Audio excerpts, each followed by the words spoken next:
Alright, welcome to the first episode of Click Convo's podcast. Today we have John Citrano on the line. We're interviewing him and just talking about business and entrepreneurship, so let's get into it. Okay, yeah, so my first just general question is, just give us your story. Why did you start doing this? Why did you start a marketing agency?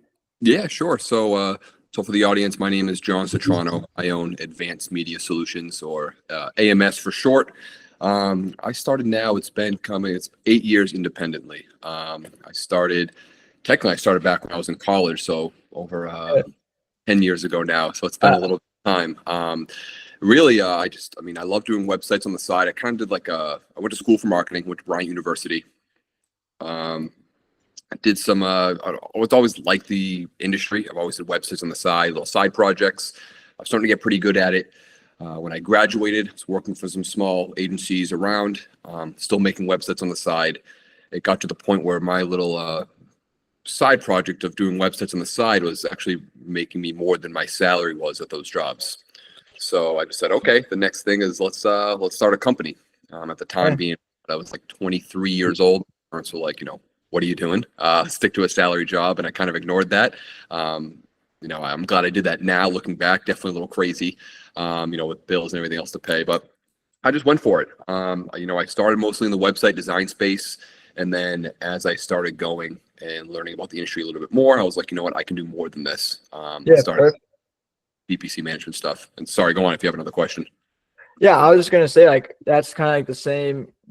Almost the same for me. I was kind of just working a job, and I always like the websites. I always like social media, and I was just gonna say it was kind of the same thing for me. Where when I started, my parents were kind of just oh, you're 16, you're in school still, you're you still have your whole life ahead of you. You still have different things. So I was thinking that my parents pretty much did the same thing of oh, you should just focus on school, see what you do this on the side. And then I started trying to get more and more. But yeah. Good. Yeah, I know the same thing. You'll hear a lot of that too, especially you're younger than me than when I started. I started really making websites when I was 19 to 20 years old. You're 16 years old, which is awesome. Good for you, man. Keep up the work. Thank you. Yeah. It's definitely a struggle though. It's not all sunshine and rainbows like it is on social media or anything like that. Nope. It's the hardest thing you can do. That's all the fake stuff. That's our job to make that look good. Yeah, it is. Yeah, I was just gonna say, what was the process? How long did it take you to land your first real client for your agency? Because I know you did it on the side before, but when your first agency client, how long did that take you to land? And what did you charge, or what did you do to, where did you start at? Yeah, sure. It's a great question. So the way it worked, I actually ended up landing. The reason why I left is I ended up landing a big client before I decided to make an agency, which made it a little easier. So I was doing the side stuff, closed the big one. I was like, okay, now I feel more comfortable about starting this business, legitimate business now, and get an LLC and do all the paperwork, get a bank account and all that other good stuff. So I closed the first big client first, which helped me out. And that's what kind of led into starting the agency. It was honestly all when it comes to pricing. Even today, it's 8 years in, you still trial and error with pricing. Pricing's always going to change, and it's really dependent on the customer. I know a lot of agencies do set pricing where it's and I tried that before too. It's a base, middle of the road, and then premium. And I have those too, but you always vary off depending on the client and what they're looking for, because not everyone's going to be the same. I like to be a little more custom with my pricing, just because one solution isn't going to be perfect for everyone.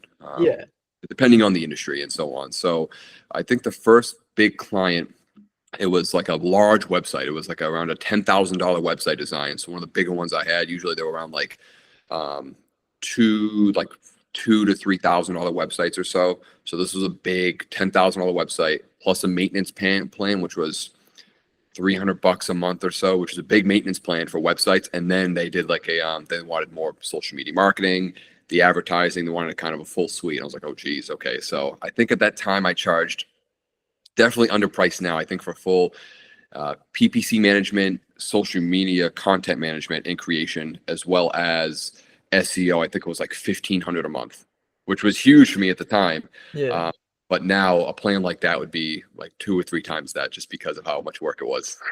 Yeah, definitely. When I started, I just like I was like, oh, I'll do this for free, and then I started doing it for free, and then I was like, all right, well now I'll charge a little bit. So then I started doing it for like a couple $100s, and I was like, all right, do it for 500.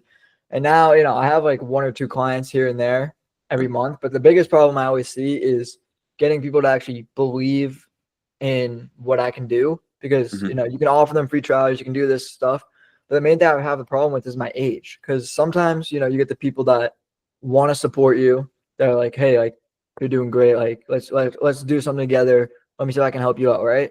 And then you get the other people that are like, oh well, like you're 16, why would I be giving you a grand, 2, 3 grand a month Yep. when you're still in school, you're still doing this, doing that, right? So what would you say, like, if you restarted your agency, right, and you were like from scratch and you had like nothing before, what would you do to then get 10 clients, 15 clients, 20 clients? What would be the thing that you would do? Like, what was that thing for you? Would you do like cold outreach, emails? Like, how would that work for you? Yeah, the biggest thing that if I were to restart, I would still do the same thing. I did the door-to-door knocking. Um, I know it's very different now. A lot of people do that, but my biggest thing, especially when I became an agency, I just picked an area and the surrounding towns, Somerville, Medford, Woburn. There's a ton of businesses. Wakefield is huge too. There's a ton of businesses, and I just went door to door and was like, "This is who I am." Had business cards already pre-made. I put a pair of khaki pants on and a polo shirt, looking more professional. You'll look if you present yourself well, people look at you in a more professional manner, even if you're a kid. And it was Yeah, difficult for me too, being at 23 years old. I was still a young kid.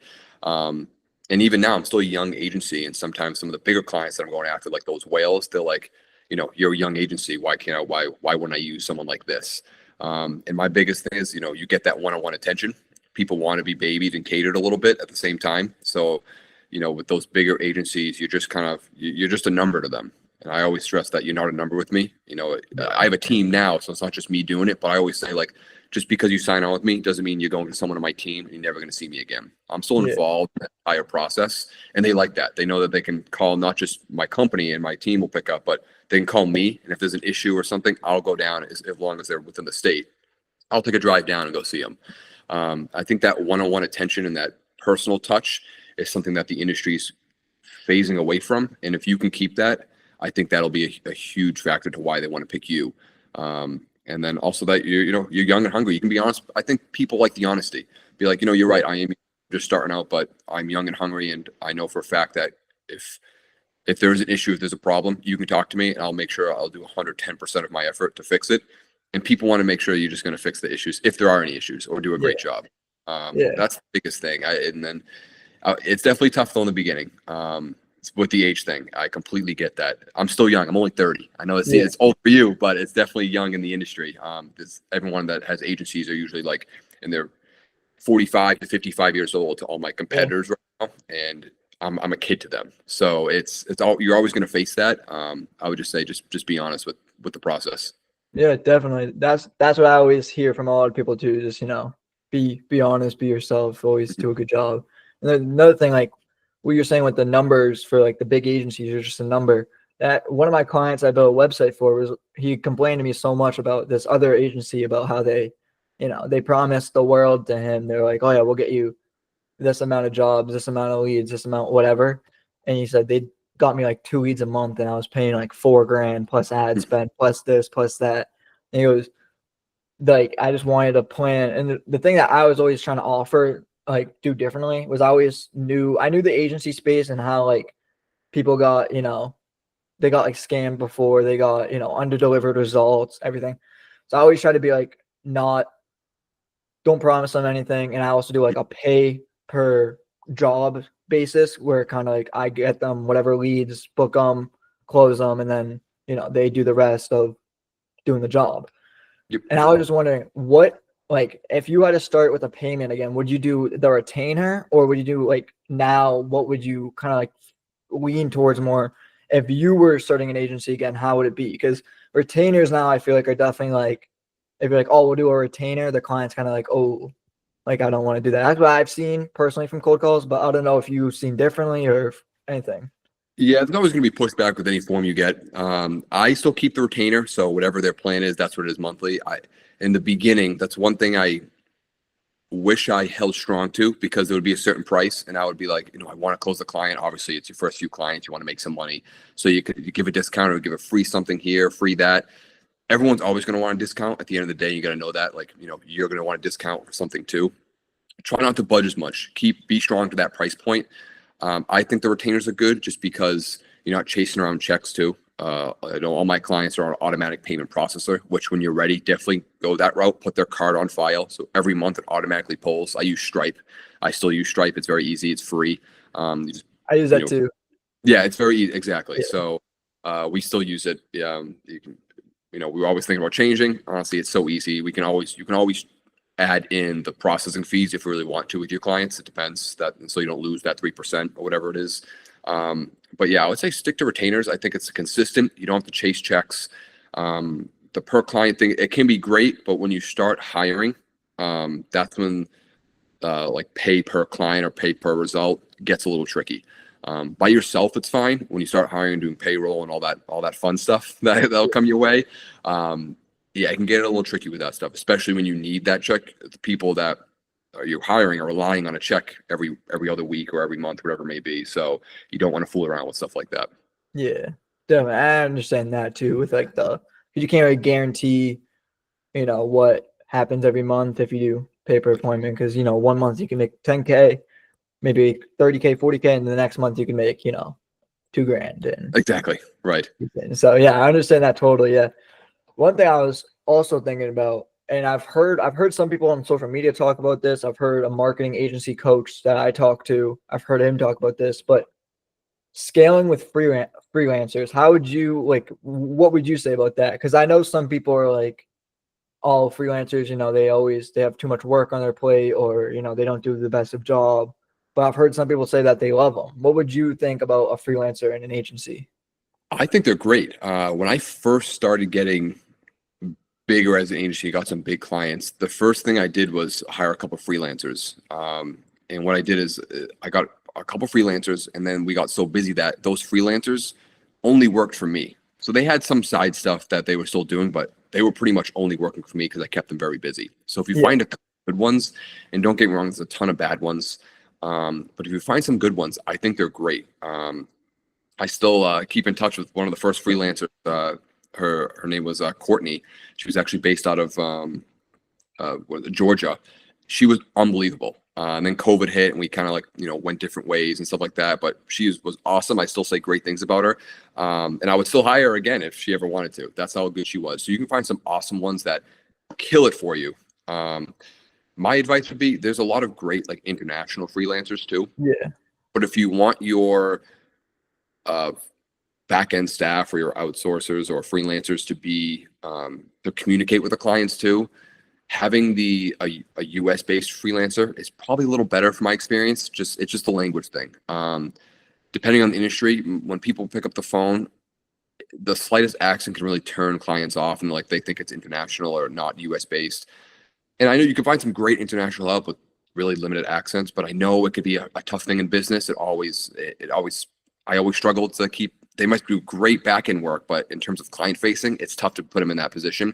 So if you're looking for someone to do both, try to find US based, a little more pricey, but it pays off that way. If you're just trying to look for back end work, it doesn't matter if they have an accent or not. As long as you can communicate with them, there's some great outsourced work out there.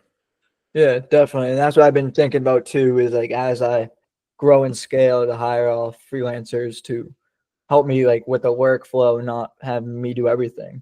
Exactly. Yeah. And I would say, what services would you offer, right? Let's just say you would probably offer, right, the websites again, the Facebook ads, maybe Google ads, right? What would be the top services, and what new services have you seen on social media? Have you seen that you would, consider adding if you were to restart again? Yeah, great question. So when I first started, I tried to do everything. I did the websites, I did content, I even tried to do photography for clients, PPC management on all the platforms. You name it, I tried to do. It was like a jack of all trades, a master of none. And then I realized I want to focus on the few. So the few that I have now are the website design, PPC, Mostly on the Google side. We still do Facebook, but not as much. We try to stick to the Google stuff just because the type of clientele that we're looking for are trying to generate more lead based, and Google is usually the king for that. So Google advertising and then SEO management. Those three, I would probably just stick to those three, and not have to do everything when I first started. But also, I guess I can't really say this now because AI really wasn't a thing when I started, but really incorporating AI services, whether it's AI, like appointment setters and call centers and everything AI automated for the customers, and build it into their PPC campaigns. So they technically don't really have to pick up the phone when they generate a lead. The AI will pick it up. It'll kind of book them an appointment, and then they just got to close it now. So it's a little warmer and easier for them. I think that's a service that's we're kind of playing with now, and I think it's only going to get better. Yeah, as AI gets better too, like it will sound more human, like everything like that. I was also seeing across social media like ChatGPT optimization, Claude optimization. I was seeing all that and just all different things. And I have a pretty good question I just thought of now. What was your biggest mistake that you ever made in business? Like, what was the biggest thing that you're like, damn, like I wish I never made that? Good question. I would say got to a point where I got like really, really busy, and I decided to, okay, maybe I need to outsource more. Maybe I need to like outsource more and try to be more hands off. That's a mistake. I would say you spend a lot of money trying to not do anything. Well, not really not do anything, but kind of be a business owner, when in reality, I still had a couple more years to be in the business and still grind it out. So I know it gets tough and it gets really busy, and you want to hire outsourced people. You want people to help you out. Still be attached to your business. You end up paying a lot more money for mistakes than you do just honestly grinding it out and being a little more tired. And so I would say probably stay in the business a little longer, so you don't have to pay extra money. Yeah, and I hear that a lot too. A lot of people saying that they, left early and it didn't really do the best for them leaving the business early. And so I definitely would agree with that about like trying to stay in as much as you can. And I see that now too, is like I feel like as soon as I hire out, I'll start getting a little bit more lazy, because then I'll know like, okay, if I don't want to do this, I can, just pass it off. Yep. But I feel like being in the business, still doing all the work, will keep you making more money and keep you to going to scale and going past your numbers you already hit. Exactly. Yeah, it's all like, once you replace something with someone or a software, whatever it may be, you got to make sure that time isn't just free. It's like, oh, now I have all this free time. Now let me just kind of do nothing. You kind of got to replace that with something. It's finding out what that something is. Yeah. So the best money I've ever spent was actually hiring. The past couple of years I did, so I have a little more money in the account. But hire a consultant, have them come in, have them kind of break down what you have, your process, how you do things, and they'll dissect a lot of things. And yeah, they cost a little bit of money, but they'll end up saving you a ton of money where you can be allocating your time. And that's what I've been trying to focus on now is, my team is great. I don't have to babysit them. They do all my PPC stuff, all my SEO stuff, even website stuff. I like websites, so I still like to be a part of that and build.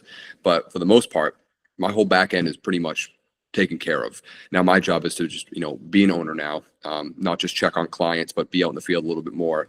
And bring more business in. So I can keep my team busy, and so they're not sitting around and doing the nothing stuff. Yeah. And what do you do for like websites? Do you use like WordPress, or are they custom coded? Like, Mostly WordPress stuff. We use Wix. We use pretty much all the major platforms. Wix and WordPress are probably my two favorites to use because especially Wix, like if it's a customer that doesn't want management, which we always suggest, hey, we can maintain it for you. But if they say, hey, no, we want to do it internally, I'll suggest the Wix site because you can still do all the custom coding. Their new Velo that's been out for a couple of years now is unbelievable coding. So you make things pretty custom, but if they want to do like the drag and drop stuff and have it really simple, even on a design point, they can do that, which it's super. But if a little bit more intense stuff, you want a little bit more custom, then yeah, we just go the WordPress route. Yeah, I just built a website on Wix Studio, their new thing too. So it came out good. And I liked it. It's much better than all the ones I've tried, and it looks professional and it's responsive, so it's good. Yeah, and if you sign up for their partner program, I'm a partner with them, so I get little extra perks. And say if like my team doesn't know how to do something, you have like support that's pretty instant. You put your number in or put your contact info into their support line. They'll call you within 5 minutes and then dissect it with you over the phone. Right. Even get on a Zoom call with you. Their support is unbelievable for agencies. Yeah. That's amazing. It's better than Facebook and Google that take forever to do it. Oh yeah. What would you think about undervaluing, or not undervaluing, but like underpricing compared to agencies? Because I know, like, I'm in a Discord with other marketing agency owners.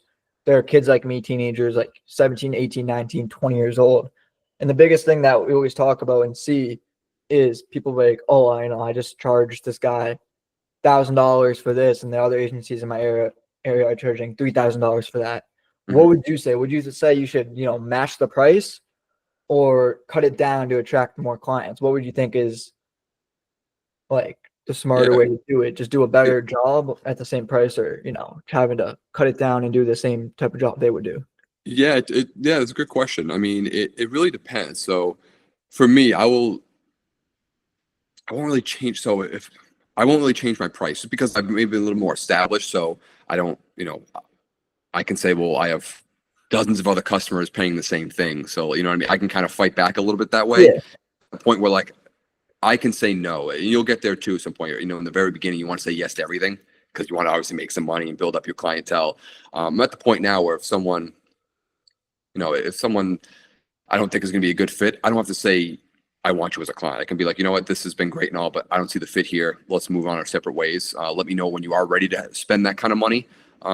It could be like a $200 over their budget and they don't want to spend it. Business owners, me being one too, can be a little cheap when when they have other expenses to pay. Yeah, usually. So with my pricing, I'm very in the middle with everything. There's definitely a lot of agents, like young agency owners, as well as freelancers that charge way less. There's also agencies that charge a ton more than what I'm charging. So I'm pretty much in the middle. And I say that to customers. I'm not the cheapest. I'm not the most expensive. I'm very fair in the middle. And I always tell them, feel free to price shop. But one thing that you're getting with me is that you're getting me. And that's what I sell them on. And they would rather have this, me being able to get on a Zoom call, a Google Meets call, seeing them in person, and saying this to them, than being honest, than nothing at all. So I think they would rather spend the few hundred extra dollars over their competitors who aren't offering this. Yeah, I would probably agree with that too, just because now what I'm seeing is, like, whenever I call people, especially a lot of business owners, a lot of like home service businesses, there's like, oh, what's your pricing, right? And you give them a price over the phone, or you give them like a rough estimate, be like, hey, like this, if I do this and this, I can give you, $1,000 or $2,000 or $3,000, right? And that's how much it will cost. They go, oh, well, I've got a website offer for $2,000, or I just got one for $500, and it's like, well, it's like, yeah, but like, you're not just buying the website, you're buying, me doing it, me building it for you. And if you don't like it, I can always revise and do stuff. But I would say, like, what is like the biggest objection that you always got, especially like starting out? What was that biggest objection for you that you had to overcome every single time, especially starting out, especially even now? Like, what's your biggest objection that people don't want to play? I know it's usually money, but I want to know, like, what's the thing that people have said, like, oh, like, I just don't want to do this now, or something like that. Yep. I mean, money's definitely number one. You nailed that. It's always gonna be a price thing. One thing to combat that, I tried this quite a few times early on, and it worked. When someone says, especially if you're doing cold calling and you want to talk to people and they ask, what's the pricing? And I go, well, I'm like, well, I don't know what your needs are. Do you want to like chat? They're like, no, send me something. I'm like, all right, yeah, sure. I'll send you a quote, and I'll say a ridiculous number. I'll be like, that's like $45,000, like $45,000. And they go, why so much? I'm like, well, I don't know your needs. So I'm just thinking that you can afford everything. Why don't I think it's $45,000. And they go, no, I don't want to spend that much. I'm like, all right, well, like, you want to sit down first and have a conversation, and I'll figure out your needs first. Then I can guarantee you, once I know what I'm looking for, it won't be 45. It won't even be close to that number. And like, okay. So when you hit them with something so ridiculous, and it kind of wakes them up, because they get calls all day long. Even me, I get calls and emails all day long from other marketing, outsourced marketing companies. Do you want to outsource? Do you want this? Do you want this payment processor? It's nonstop. So other business owners are getting the same exact thing, and they're going to ignore them like I ignore them through my email box and my phone calls. So you got to kind of put something in their ear that kind of like wakes them up from their, everyday routine, that kind of gets them to like, okay, you know what? That was a little ballsy. Let me actually go meet with this kid. So that works. Kind of throw something out, something in there. But I'm sorry. What was the second part of the question? Yeah, it was kind of just like the same as that, where what, like when they do ask that and they do have the objection, what was like the most common objection you would get? Because we know we did price, and we talked to like a little bit. I said a little bit about like, oh, I'm just not looking for this right now. What was like the biggest Yeah. objection for you? Yeah. So other than price, I would say it was that I've been burned before. I've already dealt through this before. It didn't work. Didn't get any results. Paid too much money. How are you different? So I know we've already talked about this, and it's unfortunate because I would say a lot of my clients, unfortunately, I'm like their third website company that they've had to work with. Hopefully their last. I haven't had any turnover that people leave because I've done a poor job. And that's thanks to my team too. They do a great job on the back end, but they're now spending a website the third time. Website designers, they're known for building a website. They fall off the face of the earth. You can't get access. You don't own your own website, so they kind of take it and run with it, and now you're stuck with nothing again. So they do the same thing again. They're like, oh, go the cheaper route, get someone cheaper. That cheaper option obviously never works, and you've seen that too. Then they're coming to you, and it's like, all right, well, I'm charging, it's like $3,000 for websites. It's like, well, I just spent 2,000 here. I spent another 600 there for the second time. Now I got to spend $3,000. So it's not the fact that you're expensive. It's the fact that they already had to spend $3,000 two other times. So again, I think it just comes to that personal touch thing. If you can be honest with them and tell them, hey, I'm here, I'm not going anywhere. They're not, they're nervous, but they're more inclined to spend that money with you. Yeah. And I've been kind of going with, like, I've been seeing, I've been calling them about Facebook ads, about Google ads, about websites, everything like that.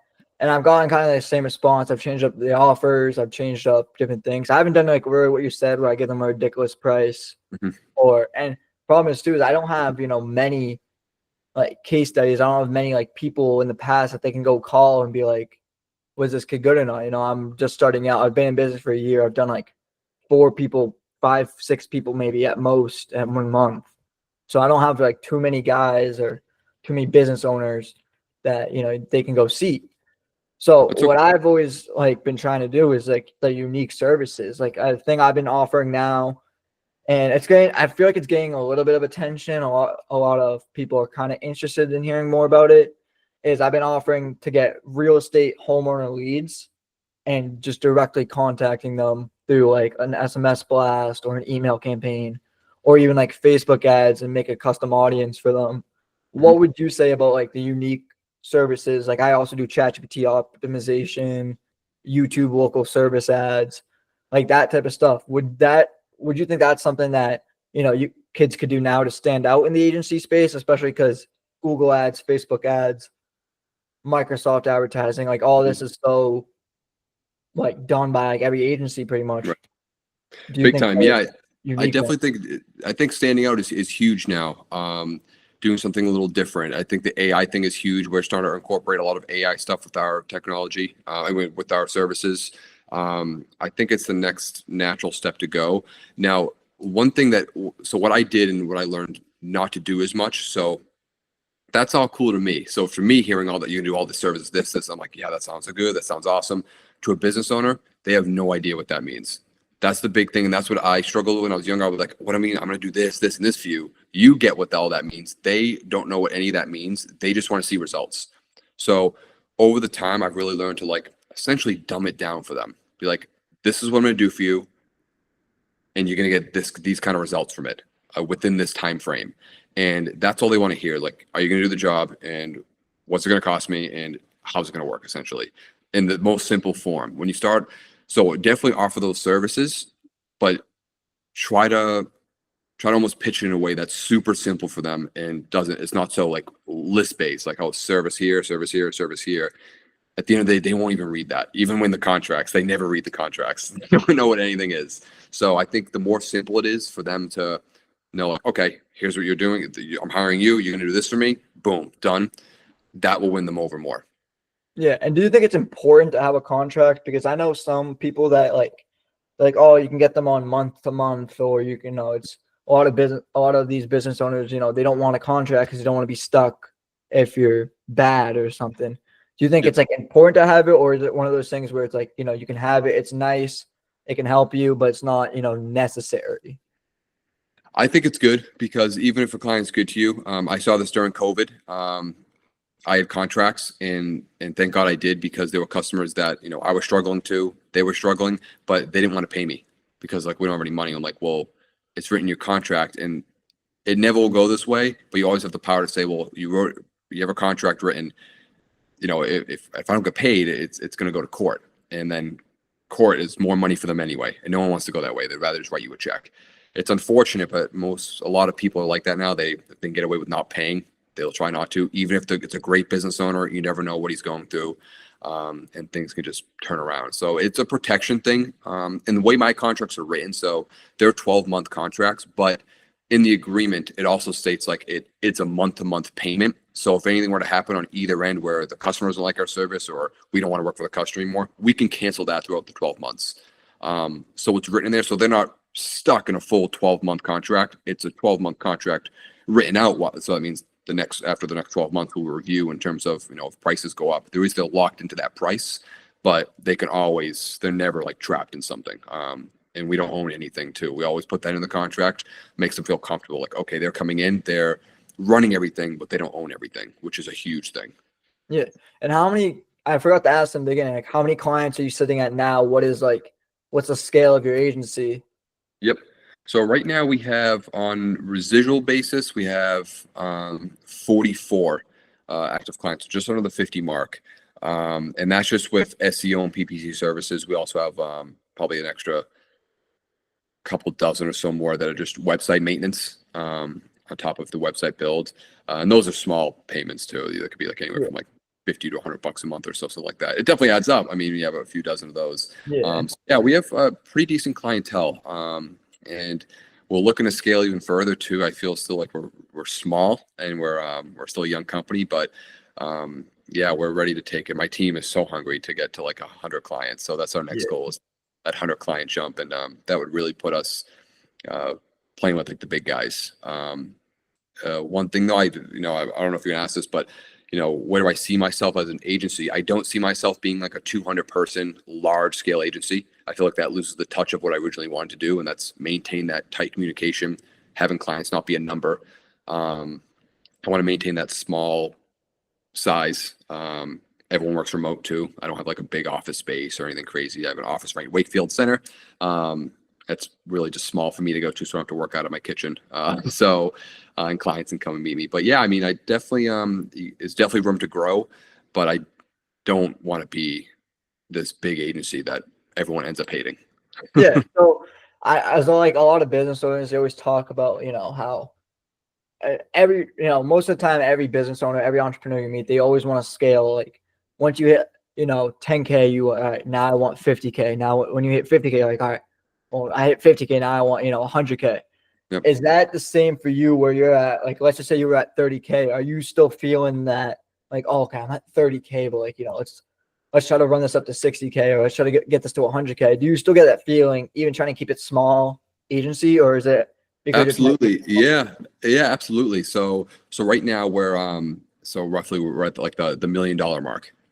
So a little over, a little under, depends on the clientele and stuff like that. So yeah, my next goal is now I want to hit like the $2 to $3 million mark. So now it's a little bigger. It's more than, instead of like monthly recurring now I'm looking after more like a yearly recurring revenue. Because hitting that like that big $83,000 a month to $1 million a year, that was always my thing. And once I got to that point, it's like, okay, now I got to think bigger. Now instead of monthly, let's think yearly and really try to push the envelope. And then I really get to think, it's like, wow, like, it can be done. It absolutely can be done. Anyone says like, oh, it's impossible to get there, it's really not that big of a number, especially in our industry. You can get there pretty quickly. Granted, it's taken me 7, almost 8 years, but that's not a long time when it comes to growing a business from zero. Yeah. And yeah, definitely, that's like every like young entrepreneur's dream is, to hit the $80,000 mark, the $100,000 mark, and be able to like, damn, I'm actually making some like real money. Yep. What would you say though, like, especially from when you were starting there, that brought you to this scale that you are now? Because then, like, everyone starts with the 1 or 2 clients, and then there's that like one service, or there's like whatever they're doing differently that's bringing them to scale. what did you do differently compared to all the other competitors? Because in Boston, I've looked around. We have some pretty big competitors. So there's some pretty big agencies that, are doing a couple million a month, even like some doing like almost 100 million a year, So like, what Oh, yeah. made you different compared to those big guys? And I know you said like, you're closer to the client, you're able to talk to them, but like, other than that, what was like the other big thing that made it so much different? I think just big thing was honesty. A lot of agencies out there, those big ones, they're going to say, "Yeah, we can do this. We'll do this for you." I will be really honest if I think that's crazy or not, and I'll say it to their face too. They'll be like, "Is this possible?" And I'll sit there and be like, "Absolutely not. I don't think so." Or be like, "No, this isn't something that we do." I'm like, "If you want, we work with a partner and company because I have a lot of partner and companies that does specialize in this. If you want, I can make that connection for you." Something so small, I didn't say I can handle it or we do this and then ends up being a disaster. I was 100% honest of what we can do or our bandwidth or the type of clientele we work with. And because of that, they automatically got won over because now they trusted me. I didn't lie to their face and saying we could do something that we couldn't. I think that's what it is. Like the big agencies, they're big for a reason. I mean, they started like how you and I did, but it gets to a point where it's just now money driven, which is great. They make a lot of money. I mean, you're right. The Boston Marketing Group, they're one of the biggest around here. I think they're close to $100 million a year in revenue. I think it's like 80 something million a year. That's insane. That's big, but they don't get there by always doing the right thing, I would say. They do some great work, but to make that kind of money, I mean, you lose some inconsistency along the way, especially in the marketing world. Yeah. And they definitely don't have that personal touch. Their turnover, usually marketing companies, the turnover rate is huge. So you're getting someone different all the time in your campaigns. None of my staff have ever left me. It's been consistent with me the past 8 years, and I plan to keep doing so because I take care of them. And again, we have that personal touch. Yeah. And what makes you like incentivize your employees, and what do you do as a business owner to make sure that, your employees are driven to get to the same goals that you want to get to in your business, and, make sure that they're like, all right, this guy actually like, he wants me to succeed. He wants me to make money. Because as a business owner, you always want your employees to feel like he wants me to, make money and he's helping me out. What like Yep. makes you incentivize to them and stuff like Yeah, that? good question. One thing I do a little different. It's very unique in terms of my essentially the salary wise. So not only do my staff have a salary, they also make a little piece. It's almost like a commission per client. So the more clients we get, the more they're going to get every month on their paycheck.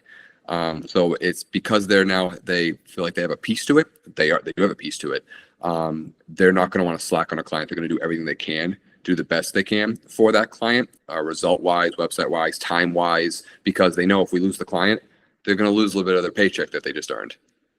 Yeah. Everyone does. I lose some and they lose some. So because of that, they don't own a percentage, but they are receiving a percentage of every client that we bring in. And that's something unique. Not everyone does that in any company. I just do something very unique. And that's something I received from a consultant actually, when I hired them to try it that way. And it's been unbelievable. I really don't mind because my retention rate is 98 or 99%. And that 1 or 2% is because whether a business closed or never because I did a poor job and they wanted to get rid of me. So I think it's been holding true, and my team is, like I said, my team is awesome. So Yeah, and that goes across like the media buyers, the website builders, everything, or is that like just the sales people, but it's like everyone?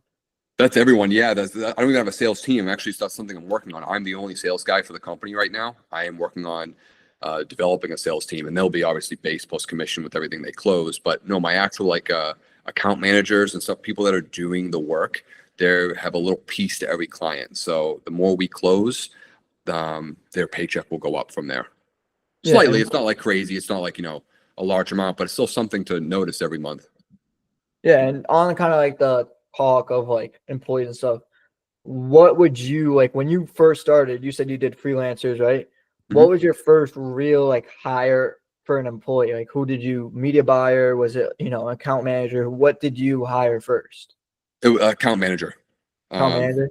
Technically, yeah, they were they were account manager, and yeah, I think account manager is probably the way to go.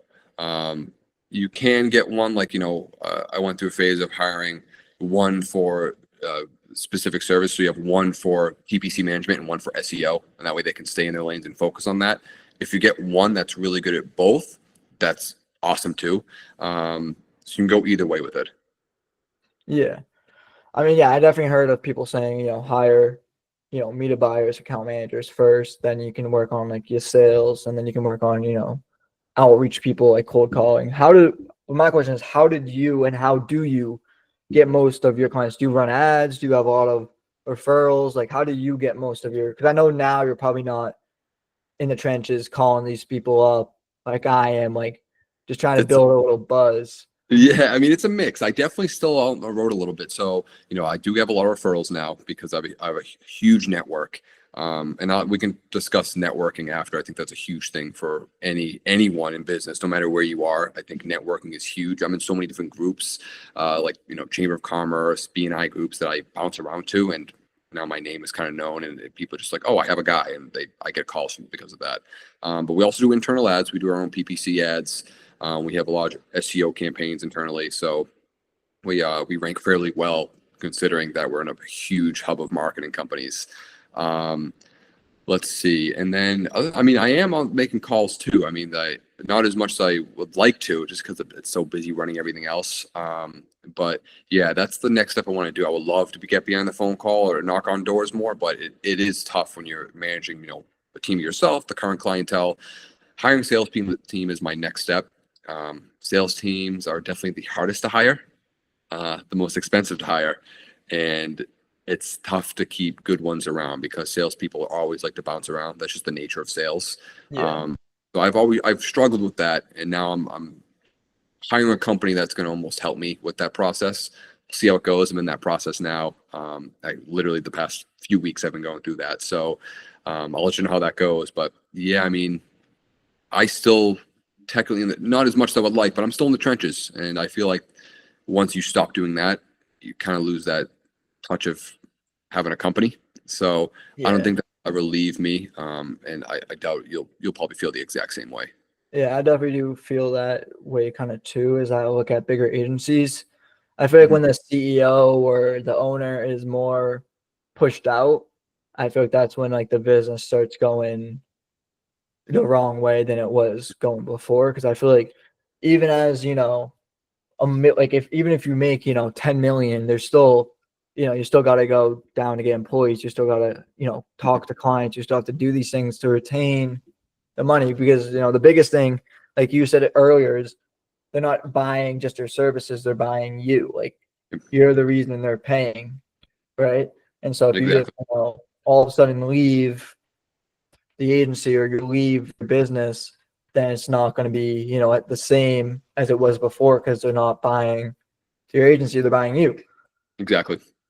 Yeah. And so what would you say about like networking? Like, how did you network, and what did you do to network with all these different business owners? And I'm assuming, like, are you like home service based or like service based businesses, I'm assuming? Yeah, so we have two different tiers. It's like service based, so it's separate. Like the simplest term, we have like a white collar and a blue collar side. Our blue collar, we have like a lot of HVAC, plumbing, electrical companies, roofing companies, anything like you said, home services, painting companies. And then we have like the white collar side, which is financial services, CPAs, banking, law firms are big with us too. And they're kind of in those two buckets within those like 10 different industries. So it's not one specific industry. It's like a mix of, like I said, about 10. But because we're pretty narrow in those 10, let's say, that, we're pretty good at getting those results. We do vary obviously based on location and then the client and what they're looking for in terms of like verbiage in the ads themselves. But it's pretty easy to generate because we already have a huge background in how to get there. Yeah. And would you niche down, like in the start, did you niche down to a specific industry, or would you recommend someone to like niche down a specific industry? Because I've heard people say like, you should pick one, niche down on it, like make that your main focus, and then add on. And I've heard people be like, oh, you can, whatever business starts coming to you, you should take on. What would you say do that? It's I've heard the same thing, and I tried both. Honestly, when you're first starting out, it's hard to niche down when you don't have anything. So I was always open to taking everyone. There was a point when I first started, I got a couple big ones, and then for the first like few years after I really got established, my niche was restaurants. I loved restaurants. Did a ton of them. It was busy, well, at different hours because the restaurants are open at night and not really, not really open during the day. So, and then I learned to not niche down when COVID happened and then restaurants all closed. So, and I thought to myself, I'm like, okay, if I do the same thing, say something happens in like the plumbing world or whatever it may be, and I niche down to plumbing and something bad happens where plumbers are not needed at that time or not available, then what happens? Then I don't have any business. So luckily, right as I was coming out of COVID, I landed just from networking, I landed a big, a banking client that honestly, that one banking client was made up 13, 14 restaurants that I had. So 13 to 14 restaurants were lost. And then one client came up and it paid for all of it, which was awesome. I was very fortunate. It was perfect timing.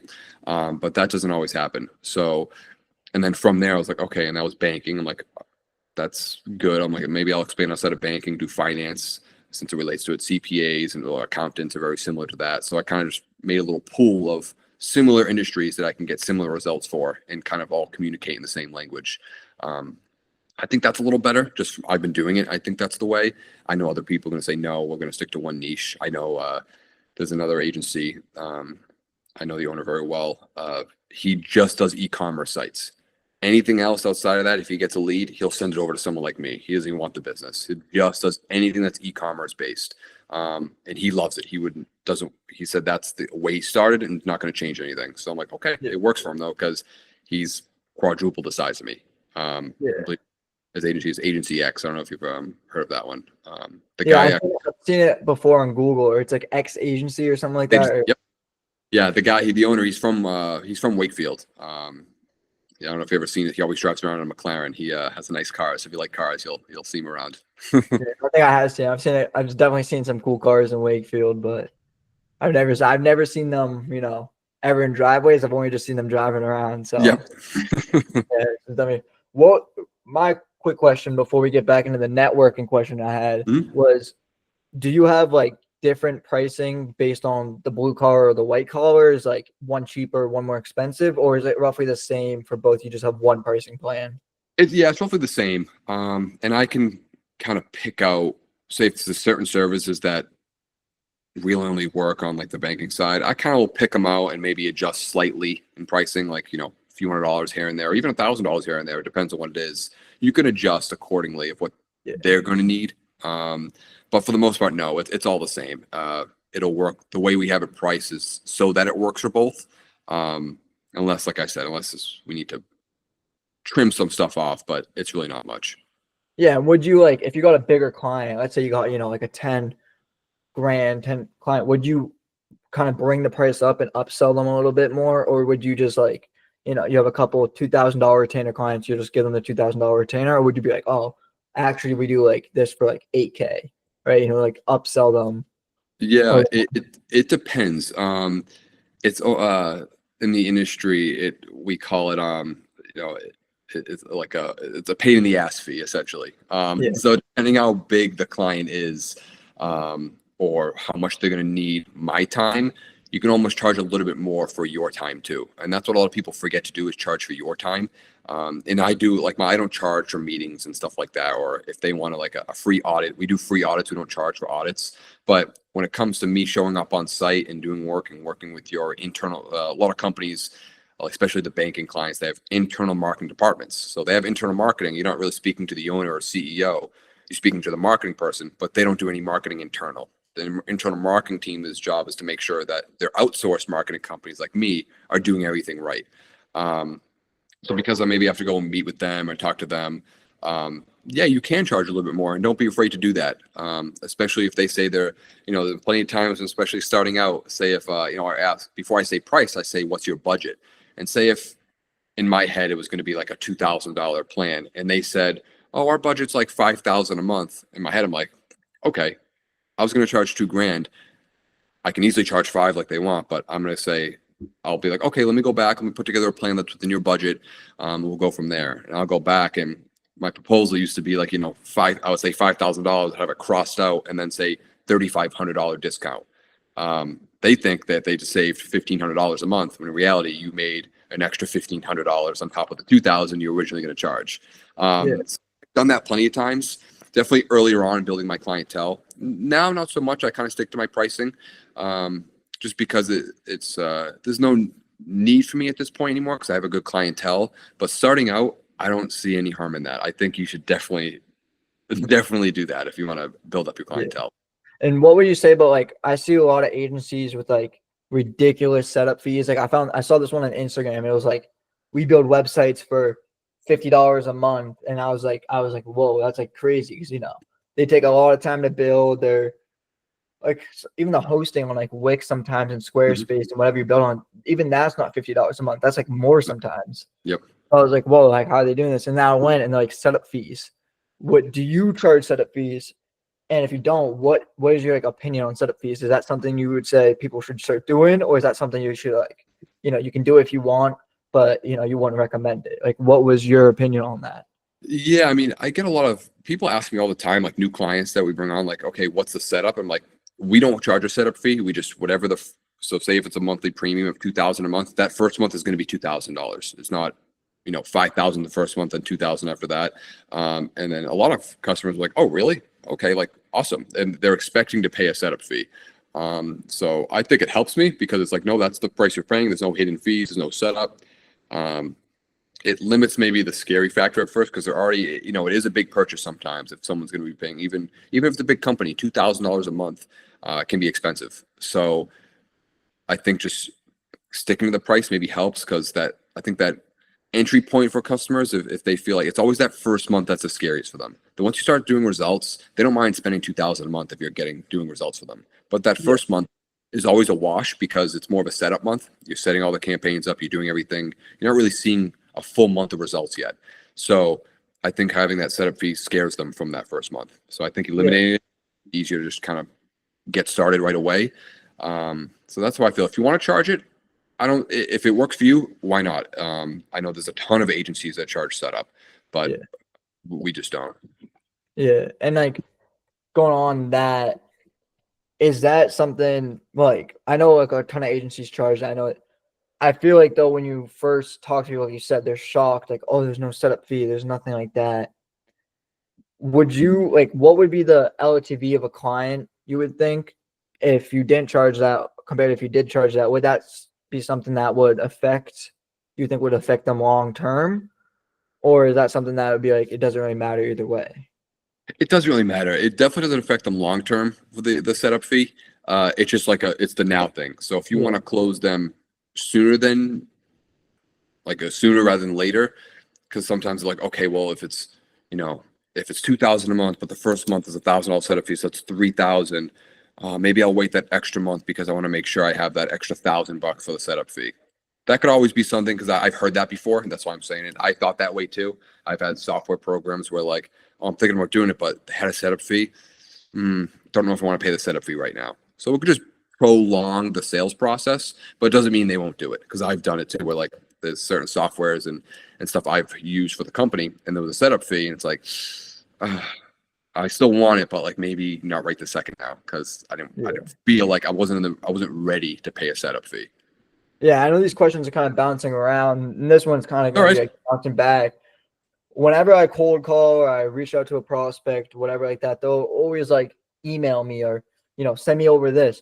Do you think that is something that you should do? Because I always find that whenever I email them or, I text them on something, they never get back to it. They never actually reach out. Do you think that's something that's worth it? Because I definitely do believe in like following up. Like I will, if you're a business that I'm trying to get, I will follow up with you like every week until eventually where it's just like, all right, like this is the kid I have to go with because you've been always following up with me. And that's how I got one of my website clients.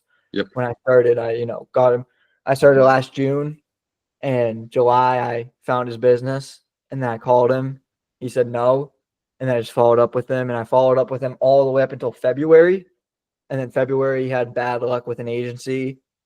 They didn't promise. And then he called me up right after and was like, hey, do you want to, redo my website, redo my Google page, everything? And I was like, yeah. And then of course I charged some like super small price that I should have probably like would have been $2 to $3 grand. And I think I did it for like $400 max, and it was like Mhm. so many services I did for him.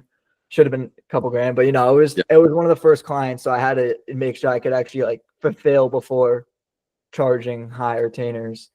And I Yep. think that's No, another problem too. uh, Is I've done that too. I've done that plenty of times for undercharge, like especially early on. I charged like after you like you sit there and like I could have charged so much more money, and but at the end of the day, you still closed it. You still made $400, whatever it was. You could have made the 2 or 3, but you still closed the deal, so it's okay. It's a building, but it's a learning curve too. It's like yeah, I'll never do that again, and so it's like, and you need those. If you don't have those in your business, then you're never going to grow and expand. If you don't have that uncomfortable moment or like the oh, I can't believe I just did that moment. Like, what an idiot I am. I've done that. Like, I still do that sometimes. You know what I mean? You're never going to not do yeah. that. And that Um, was before I knew like how much he paid the other agency, and he was like, "Yeah, I was paying the other agency $3K, and they were doing only this service." And I was like, "Damn, like I could have just made so much more money if I just, you know, yeah, was that's why I willing always, to." before I give a price, I always ask, what's your budget? And Yeah, if they don't, I'll be like, that's okay. Like, what are you comfortable spending on a month or a yearly or even a monthly basis? And that way they give you a number. If they give you a number, they'd be like, if they say $200, then it's like, all right, well, like, I'll be honest with you, $200 isn't going to get exactly what you're looking for. If you're trying to like what you said, what you want to do, you want to do this, and this, you want to scale, you want to get leads coming in every month. Realistically, you're going to spend between, I give a range too. I don't give, an exact price. I'll be like, you're going to spend between like the 2 and 5K mark a month. And they go, oh, geez. I'm like, yeah, well, that's what it is. We can always start small and grow from there.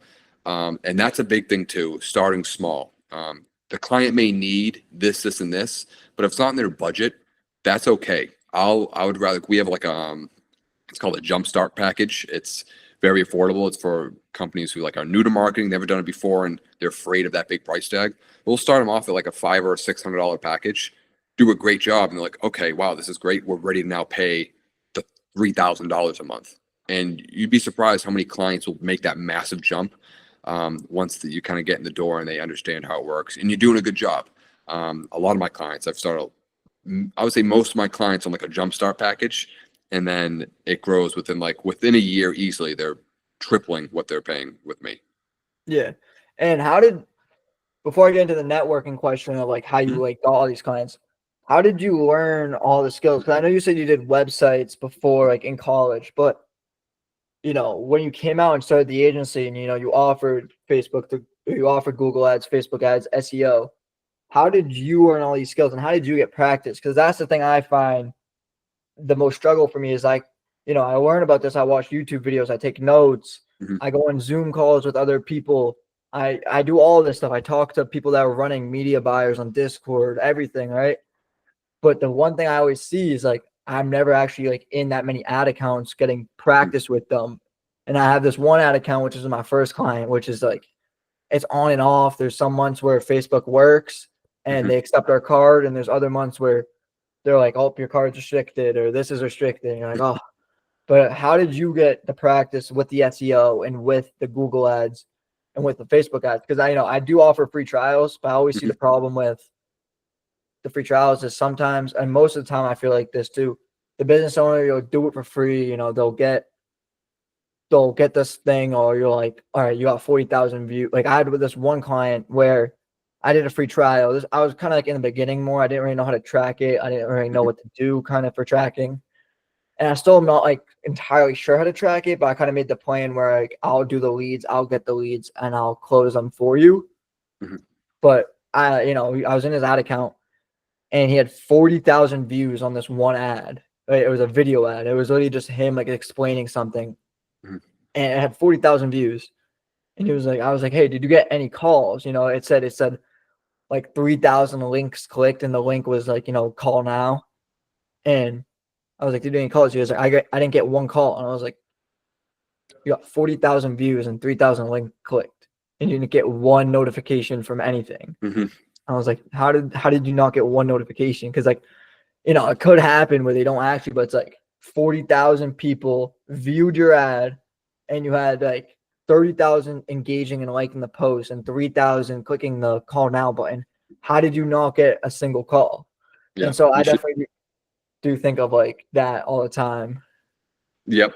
Yeah. So one thing with yeah, people are gonna say that all the time, and that's why with all my clients we run ads with, we set up call tracking. Have you heard of CallRail? Yeah, I've heard of CallRail. I've heard of Hyros Yep. before. I've been Yeah, looking into all those. yeah, we use CallRail. CallRail is pretty good. And then what we do is our back end, it's this thing called agency analytics. There's Sweeto, there's a few other ones. We went from Sweeto. Now we actually just switched over to agency analytics 2 weeks ago. Just we're always swapping softwares. It's kind of what you do when you when you start playing around with stuff. And but it's a pretty much a full center where you link your clients' accounts to it. And it sees and it gives them a live dashboard, so you can send them a link to see the results 24/7 anytime they want, or you can send it out once a month with like a review of, hey, this is the past 30 days. It will track everything for you, makes it super easy, keeps everything in one spot. So that stuff doesn't happen. That's a big thing with clients. I did the same thing. People were like, well, how do we know like where the calls are coming from? And when I first started, I'm like, I have no idea. No one was there to tell me. I had to research all this stuff about later down the road about agency analytics and CallRail. I will start utilizing that stuff now. And because it's a paid software, incorporate those fees into your client accounts. And if they go like, well, what am I paying for? It's like, well, we have this, this, and this to track your results live 24/7 every month. And like, oh, really? Like, because and the big thing I push is like, agencies that send out a report every month, that's great and all, but anyone can make up a PDF and make up those numbers. Whereas if they see something live connected to their actual accounts, you can't fib anything, you can't hide anything, you can't lie about anything. And that's a huge thing too. So set up those accounts and charge those fees into your client campaigns is night and day. Yeah, and how did you get the practice for like all these services? Did you do like what I said, like the free trials, or how did you get, so much practice with SEO, Google ads, Facebook ads, whatever other services you offer? Yeah, it was trial and error. I didn't do any free trials. When I got a client, it was me grinding it out, whether it was watching YouTube University. YouTube, I think, is the best education with it. And just trial and error, long nights. Now it's like nothing for me. I got a couple certificates too, like the Google AdWords certificates and all that stuff. Just to say you have the certificate, that was one selling point. It's like, oh, well, I have this certificate. Whether it doesn't really mean anything, but to people who don't know about the industry, if you're certified in anything, then it's like, okay, you must be a professional. And obviously, me and you both know that getting a certificate doesn't really make much of a professional. You just get a piece of paper. That's like a college, university, high school diploma. It's really like any of that stuff. But honestly, it was just trial and error. If I couldn't figure it out, it would be a late night for me. I would be up till 2, 3 in the morning making sure I figured it out, to make sure that they got the best results. But then honestly, it gets to a point where you don't need to learn everything. And that's a lot of business owners feel like, okay, I got to learn everything. I got to be perfect at it. No, that's what other people are for. And you hire them, you hire the professionals to do that work for you. I can say right now, my team is way better. I mean, websites I still like and do, but my website engineer is a far better coder than I'll ever be. My PPC and my SEO specialists are way better than I ever was at SEO and PPC. They get it way more than me. And that's okay. I still get it enough. I can still talk about it. I can still actually do it. But when it comes to their skill set and how fast they are at it and how good they are with these new tools, they blow me away. But that's what matters. You want to hire the people that are going to matter, and be able to do the work. So not so you don't have to, but so you can do it without having to feel like you're weighted down or feel like you're suffocating. Yeah. And what would you think about because what I've been kind of going through is the same thing of I'm trying to offer these services. I'm trying to, still appeal to the business owners because they always get calls like, oh, we'll get you, 30 clients in 30 days with Facebook ads, Google ads. And you call them up and you're like, hey, I'm a 16, I can get you this in 30 days with Facebook ads, or I'm doing this and I do Facebook and Google ads. They're like, oh, well, I just got another call from another dude offering this and this. And I always try to appeal. What if you, hired, if you were in my position, would you think it would be a smart move to go hire out a freelancer, like a media buyer that's a freelancer, to go and run the ads for them? And that way, they get the results, you can see the tracking, you see everything like that. And you can, be like, all right, well, this is what we did. This is what I have to show. And you can kind of show them like that. Do you think that would be a smart move, or should you just go and try to just offer it and do it yourself and just hope for the best along learning it? Yeah, no, I think freelancers are good. I think as long as you incorporate it into your price, That way you're making money too. I don't think that's a bad idea at all. And you still have full access to the account. So you can also, when you have meetings with your freelancer and kind of go over the campaign, you can kind of go through with them and or him or her and ask them like, so what's going on? What are we doing here? I'm learning as well as we go. And they're not going to be like, no, I'm not. I mean, you're paying them. So they're not going to be like, no, we're not telling you our secrets. It's like, no, you're going to tell me or else you're fired. So, Yeah. But no, I don't see any freelancer doing that. I feel like they're going to be really open and they'll teach you as you go too. Cause I still have, my team does that to me now. Like there'll be a new Facebook, algorithm or a new policy that goes in effect. They're like, hey, like, let's do we got a new client. Hey, let's do what we did last, say if we closed like a plumbing company. Hey, like, let's do the same strategy of this plumbing company. I know like we had great success on that campaign. They'd be like, John, like, we can't do that anymore. I'm like, what do you mean? I'm like, well, they changed this. We have to do this now. I'm like, okay, well, don't listen to me. You guys go for it. And then I'll listen to them and they'll kind of coach me through the new changes because I can't keep in. I can't. I'm so busy. I can't stay updated with the new policy changes and everything else when it comes to Facebook and Google. But that's their, and that's okay that you don't know that. They're supposed to tell you, and then you can articulate that to your client. So I think that's fine. If you want to go that route, I don't see there being an issue at all. I think you'll learn a lot too, because you'll get to see how they build out campaigns. And when you access it, it's like, okay, interesting. They have these campaign sets. They're doing A/B testing this way. Like you can kind of really break it down and then ask them about it. Yeah, I've heard, a lot of different things. That's why I was asking you, because I know some business owners have their opinions of like, oh, you should struggle and learn it yourself because that's how they did it. Maybe like you said, you were up to 2 a.m. learning the Facebook ads, and that's how you learned it. So that's how you recommend it. And so I've always heard people be like, oh, in the beginning, don't get freelancers, do it yourself, learn this. And I've heard some people like, use freelancers, you can scale a ton quickly and you can get good results. So that was my main question on that. But going back to this question that I've not been avoiding, but like we've been, missing. Yeah, it's all right. The networking. How did you network? Like what groups are you in? Where did you go? How did you find these networking things? Yeah, so my first networking thing, I mean, I did my door-to-door stuff and that was just really just cold outreach. But in terms of networking, my first thing I know Boston Networking Group or Boston Networking. You can go online. They have a website. I signed up to events there. I just did free events. They had like what was it? It was speed networking. So it was like speed dating, and you have like a minute, and like after a minute, like a bell goes off, and you switch tables, and you kind of like from table to table to table. That was pretty cool. I got a lot of cards that way. I did that I think like a few times a month. When this was before COVID too, so they had a lot more of that stuff. I'm pretty sure they do now. And then as I was at those events, I got to know some people. They liked me. They were like, "Hey, why don't you come check out this group or come to this BNI group?" And BNI, I don't know if you've heard of it. It stands for Business Networking International. It's an international networking group, and there's like a chapter per town or per area. So I'm in a group now. I'm in a Stoneham group. So we meet every week. There's one profession per seat. We kind of go around the room, talk about like, hey, this is who I am. This is what I do. I'm looking for these kind of referrals. This Chamber of Commerce for your city. I know Wakefield's a great Chamber of Commerce. I was in this thing called Tip Club, which they met like once a month, kind of same thing as BNI. You give like a 60-second pitch once a month and it can kind of go around the room. I just signed up to a bunch of free ones, and then stuff like BNI you pay for. But there's a ton of free ones that you go to, like the Chamber of Commerce runs in every town that you can go. Just pass business cards around and get to talking to a few people.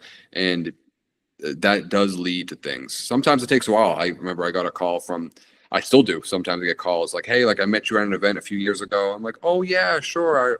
No idea who they are. I completely forget, but you go along with it. And they share some info. I'm like, hey, I have someone that you may, that may want to work with you. I'm like, okay, yeah, sure. They're like, does this email still work? I'm like, yeah, email, or maybe it doesn't because it's an old business card. It's from like 5 years ago when I didn't have a professional email or anything. So I'm like, yeah, here's my new email, send it on over. And then you close a deal out of it. So I think networking has been my best tool. I also really like it too. It depends on your personality type. I don't mind being in front of people, talking. Yeah. Kind of like, I know you're a little younger than me. Now I'm at the point where, you can go out, grab a drink with someone, go to those events where they offer stuff like that, a cocktail hour. Those are huge. But being at your age, there's a ton of free ones too that you don't have to have have a drink with someone. You can sit down and just have a casual conversation and not have to be pressured to do like the adult things, I guess, that can be fun, but they're exhausting. So it's Yeah. Yeah, and I definitely do think I'm more of like, an extrovert person, so I do like talking to people. Of course, like I cold called you to be on this yep, podcast. yep, So big time. yeah, I'm more of a, person. I like talking, I'm good at it. That's probably like my main skill is I'm great at the sales part. I don't know, I'm just a natural salesperson. I was good at it always. But yeah, the networking part on it. But my other question is, once you get those clients too, the onboarding process for you, because I know mine is kind of just like very, I would say, ghetto, where it's like I just send them a form Hmm. and then we just like either over like a call or normal or like over text, we set stuff up. I know some people have like they have videos being like, hey, thank you, whatever the next step stuff. I know all different things. And I just want to know what's your onboarding process as $1 million business. What do you do differently that I should be incorporating to increase the longevity of my clients? Yeah, that's a great question. So I try to keep it really simple too. At the end of the day, clients are busy. They don't want to have so many steps in it. They want it very simple. They want it hands off to an extent. So I always have a kickoff call, whether it's a phone call or a Zoom call or in person, depending on where they are. Most of it's like a Zoom call. Like, hey, welcome aboard. We just need I send them sorry, let me backstep. I send them a form that they fill out. If they don't fill it out or are confused about it, what I'll do is on that kickoff call, review with them if they already filled it out, or do it with them on that call. I don't mind. I'll do either one. And then from there, I kind of like lay out the process of how it's going to work. I'm like, all right, great. So moving on. Say if it's like a PPC campaign, once we gain access, if you can give us access now, that's great. Just confirm the email that's being sent over. If not, no worries. We'll come in, we'll gain access. We're going to build it your campaign. You're not going to, I'll be very upfront. Like, it's not like you're not going to hear from us for another 2 months with results. I'm going to let you know what we're doing every step of the campaign, whether it's a simple email or phone call, like, hey, we're building the ads now. Hey, we're in your ad account now, whatever it may be. Once we are done building it out, what we'll do is we'll have another call. We'll discuss the campaign and make sure we get your thumbs up. We won't do anything. We won't launch anything. We'll make anything go live. We won't do anything until we get your final thumbs up. Once we get your thumbs up, we'll move forward and start running the ads monthly. You'll hear from me monthly, bi-weekly, whatever, how you want to go forward from that. And they say, yeah, we'll do a monthly thing, because very rarely they're going to say, hey, we want to meet weekly or bi-weekly, unless it's like really OCD client. Some law firms are like that. So just, but yeah, so I kind of lay everything out. I can make it very simple for them. I make sure that they're aware that that first setup month of getting everything together, there's pretty consistent communication, but it's very simple, consistent communication, whether it's like a quick phone call or an email, like, this is what we're doing now, just to kind of keep them in the loop. And then after that, we let them know, hey, it's very hands off. We'll give you results. We'll review them with you. Let us know what you want changed from there. And Yeah. they seem to like that. Everyone seems to like, I've had an issue with that. They think it's very easy. There's no miscommunication. There's no misunderstandings. It's pretty much laid out right there. And that's it. That's really simple. We don't do anything more until we don't send them more forms. We don't do anything outside of that call. Yeah, that makes sense too. And how do you like do the tracking of like all their information? Do you put it in like a Google Sheet? Do you keep it in the forms? So like, how do you track what they put down, what they want to spend, different things like that? Yep, we'll put that in the form. So that initial form that we send out to them when they fill out, whether they do it hopefully beforehand and then we review with them, or they do it on the call, it stays in that form. In that form, we have a CRM service that keeps that in there for my team to always be able to check back on. And it'll hold all their data. So we'll have all that before we even start the build out. Yeah. And do you like lower the expectations on leads? Like, are you like, hey, we'll get you 10 leads, and so that way you can get them because you're going to get them more. So like, hey, we'll get you 5 to 10 leads, and you actually get them like 20 to 30 to kind of be like, oh wow, these guys did an amazing job. Or you Yeah, just like kind of be like, oh, we'll get you 30 leads. That's what we've been doing. Do you like lower it to make it seem like better? we don't actually give a number anymore. I used to give a number, and I always used to, and like you said, I always used to give like a lower number, because then if you do better, then you just look better. If you're that consistent, we can get 30 leads, by all means, pitch that as much as you can. But especially up here, and especially a lot of businesses are very seasonal. When you get like summer, very different than the fall and winter time. Sometimes summer's worse for clients because everyone's traveling, so their business dies out. So really it depends. So we don't like to really give numbers to it. But what we'll do is we'll give them, because we also have a track record too, we'll show them what other clients have done in the similar industry. So they can kind of see like, okay, it's going to range between here and here, but it's not necessarily going to be exactly 30 every month or whatever the number is. But if you're confident enough that you can get them that many leads a month, say if it's like 10 leads a month, I would set a range. I would say like minimum 5 leads a month. If there's any pushback on that, it's like 5 leads, like that's it. And then we can always ask them like, well, what's your ROI on a client? Like what's your return on investment? If it's a plumbing client and their average job is $20,000-$30,000, 5 leads is pretty good, because that's $130,000 or $120,000 in new closed business. So that shouldn't be a problem. Even with 1 lead, an extra $30,000 deal is pretty good. But if you're getting 5 leads for, let's say if you're doing e-commerce and you're selling online products, 5 leads would hurt them. So it really depends on the industry. It's up to you. Either way works. We just personally don't like to give a number. We just give a range based off of previous clientele. Yeah. And that's what I also do see, because like I guess again, a lot of the other agencies giving the number, not actually be able to fulfill on the number they said before. And so that's why I try to avoid it. I definitely do see the problems with all these guys getting calls, all these people, offering the same as others. So it's definitely, that is the hardest part for that. And I would say, especially as myself, younger, I always just try to make it as easy as possible, as like applicable for them as possible. Like hey, like, I don't want to run Google ads, I don't want to run Facebook ads, can we do this instead? Of it? Yeah, let's try it. They're like, oh, can we do next door advertising? I was like, yeah, sure. like pricing, I'm not like, I have to be more firm, I feel like, because I'm too kind of like lenient to like, oh, I don't really want to pay, $2,000, or I don't want to pay 10% of this job, which I do like the 10% of the job thing percentage, because, I can, if I get them, 10 jobs, 10 leads, and I close 5 jobs, and let's say their average job was 5K, right? 5 jobs, 25,000, 10% of that is 2,500, right? So then I get 2,500. So I do like that because I can get more money for the value I bring. But like you said, again, it would definitely be harder to track and do once I have actual employees working for me. Exactly. Doing that. And so I definitely will try to move more away from that and try to just get, freelancers and try to hire employees and scale fast. And what would you say the trick, like, I know you're talking like over 8 years, right? 7, 8 years you've been around. What, I know there might not be like a trick. I know some people say like, oh, I got my first client in 3 months, and they're like, oh, I got my first client in 3 years of trying, right? What would you say would help? Like, if you're looking back at it now with everything you know now, do you think if you started, you could scale faster than you did before? Absolutely, yeah. If I knew what I knew now, definitely I would have done.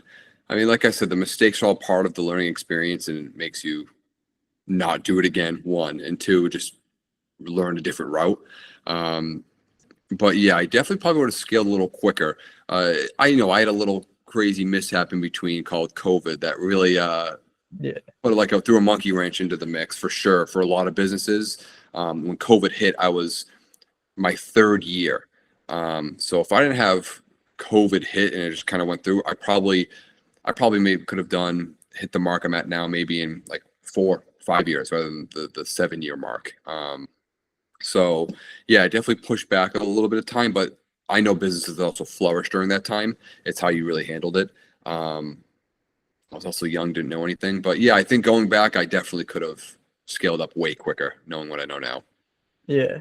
And what is like, now that you know that you could do that, what is that one thing that would allow you to scale quickly? Because I know as like a young business owner, I'm trying to scale quickly trying to make as much money as possible for me. And right now, I'm sitting between 0 to 6K max a month is what I've made. How can I guarantee every month and scale that number to be making $1,000, $4,000, $5,000, $10,000, $30,000? Like, how can I scale that quickly, and what process and steps should I go through? Yeah, I would say stay true to your pricing and don't try to venture off into so many different avenues. I did the same thing. I was like, client was like, I don't know if this will work. Can we try this? And I go, yeah, absolutely, we'll do it. And then now I'm stuck here learning how to do that. I would say be very firm to an extent. Obviously have some wiggle room, but be a little bit more firm with your pricing, and then definitely be firm with your services you offer. People would rather hire someone who's really, really good at even just one thing than okay at 12 different things. Yeah. So you actually really figure out what you, and also what you like too. If you like the Facebook thing, run with the Facebook ads. I like Google more, so that's why we stick to more Google. If someone asks, do you want to run Facebook ads or Meta ads? Absolutely, we can do them for you. But I don't really suggest them much because it's not really what I like in my forte. I like more the Google side of things. So, and we'll say that too. We won't be afraid of that. So don't be afraid to say what you're really good at, because if you're really good at something, people are more likely to sign up with you with that specific thing. And who cares if you just do Facebook ads? Like, if they want something else, they'll hire someone else to do that other thing.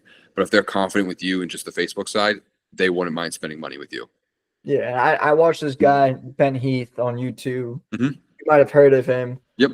Yeah, he has a UK agency that just does Facebook ads, and I saw him Yep. on a podcast recently, and he was saying how he does $10 million a month, and his agency just does Facebook ads. Yep. And so that's where I kind of realized, all right, specializing in just one thing is good too, because all the clients that come to him know that they're going to get results. Exactly. The last thing that I also feel like is the most common thing is when you call them or talk to them about Google, Facebook ads, whatever, they're like, oh, that doesn't, I tried that before, it doesn't work. And they're like firm on like, oh, it doesn't work. How did you get past that, oh, it doesn't work, or I've spent this much money, I didn't get anything? Like, how did you get past that? Because that's the biggest thing I have in my agency. Yeah. Well, yeah, I'll be honest. Well, I'll say stuff like, I hate to break it to you, but it actually does work. I'm sorry if it didn't work for you, but if it's okay, I would love to just chat with you and see how it can work for you. If not, then no worries. I'll leave you alone, but I really feel like you can benefit from this. And if you have to say something really honest like that, people are more likely to say, okay, like, let me hear you out, because because people aren't in today's society. People are very, they take like pushback a little differently. Back then, if you said something like that to someone, they kind of respected it. Anyway, it's not like they don't respect it now, but people are thrown off when you challenge them. So when you say, no, it actually does work, people are like, whoa, I didn't expect him to say that to me. Like, I thought you were supposed to be a little more easy on the phone. So when you kind of give some pushback, be like, no, actually, it works great. And you honestly can lie about it. That expression, fake it till you make it. As much as you don't want to fake it, sometimes it can come into like sales techniques. Be like, no, we actually have a bunch of clients in your industry. Could be a complete lie that you could say like, oh, well, I have a few clients that are doing it right now and they have great results. I would love to sit down with you and chat about it and see if we can make a strategy for yourself. How does that sound?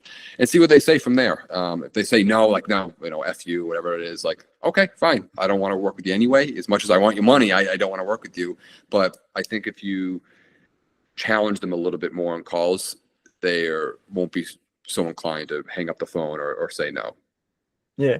And I know as a business owner too, kind of going into the more entrepreneurial aspect of this, I know as a business owner, you can get burnt out like easily. Like, I know there's moments where you'll be working a ton and you'll be like, oh, just want to go to the beach, or I just want to go play basketball, or I just want to go do this or something, right? Go to the gym. What are those, what tricks do you have, or what things do you do to just stay in the moment, stay like, all right, let me just get this done. Let me just like do this, do that.